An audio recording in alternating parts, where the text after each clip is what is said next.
Thanks for staying with us. I'm Laura Ingram in for Bill O'Reilly. And in the follow-up segment tonight, you may remember that the attorneys general of 26 states filed suit against President Obama's health care law. That is the case that worked its way up to the Supreme Court and was ruled on today.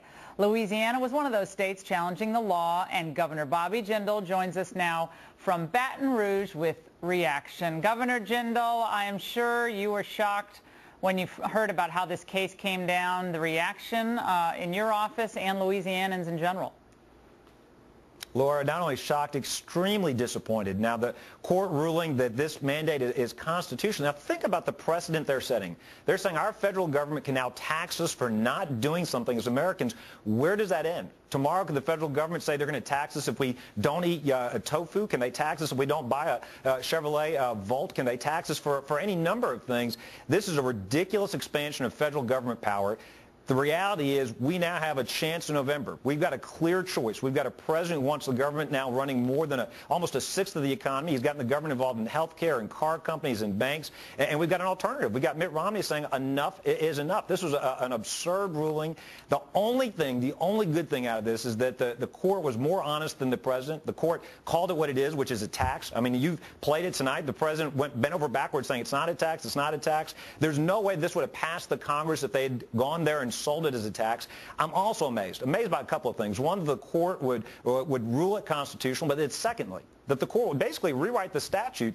You know, the federal government itself did not call it a tax, and yet they used that to rule it constitutional. And then when you get to the Medicaid piece, again, the court rewriting the statute to try to make it something it wasn't. Well, on the issue of the tax, whether it's a tax or not, you got to be a little careful there, I think, because it's not really a tax, as Justice Kennedy wrote so persuasively, because it's penalizing non-behavior or non-purchasing, and that's a completely different understanding of what the word tax means. The law does have dozens of taxes embedded into it on medical devices and so forth, but it does expand that meaning of taxing power of Congress to basically be limitless. You can do anything. If that's a tax, then you can tell people what temperature has to be set in thermostats, what kind of car you have to drive, as long as it's for the general welfare. And so that's the sad and disturbing thing from a nominee of George W. Bush who was put on this court with great fanfare, and Bobby Jindal, Governor Jindal, what do you say to the people who vetted Chief Justice John Roberts? Well, obviously, I don't know whether he was just playing to the editorial pages of the Washington Post or the New York Times. Extremely disappointing. Never would have predicted he would have been the one to write the opinion. Never would have predicted that it would have been a 5-4 split with these 5 and those 4. Getting back to Obamacare, getting back to the entire law, let's step back and realize what's going on now. We've got, under this president, over the last 5 years, you've seen the growth, 70% growth in enrollment in food stamps. You've seen now the federal government is advertising folks to get more folks to sign up for food stamps. We're creating an entitlement culture in this country. What I worry about is we're going to have more people in the cart than are pulling the cart. And in the middle of the greatest recession since the Great Depression, this president responded by creating yet another entitlement program that we can't afford. I mean, $500 billion in tax increases, $500 billion in Medicare cuts, $1.7 trillion program. He's bending the health care cost upward, not downwards. This is a ridiculous law. It needs to be repealed, needs to be replaced.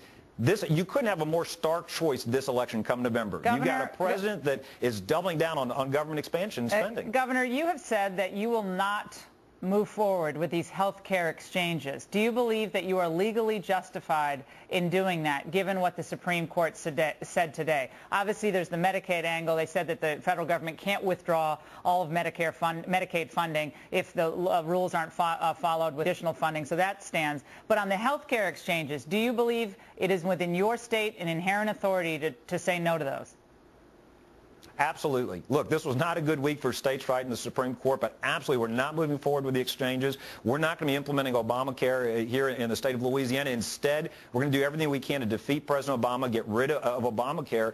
Justice Scalia said it very well in the earlier case this week on immigration. I mean, what does it mean to call the court keeps calling us sovereign states, and yet they keep taking away our abilities to enforce our laws, enforce our rights? 10th Amendment to the Constitution has got to mean something. Absolutely. We're not implementing the exchanges. We're not implementing Obamacare. Instead, we're going to do everything we can to replace this president, repeal Obamacare. We've got to improve health care, but we've got to give consumers choices. We don't need this government bureaucracy, this government entitlement program. Bobby Jindal, Governor Jindal, great to see you. Thanks so much.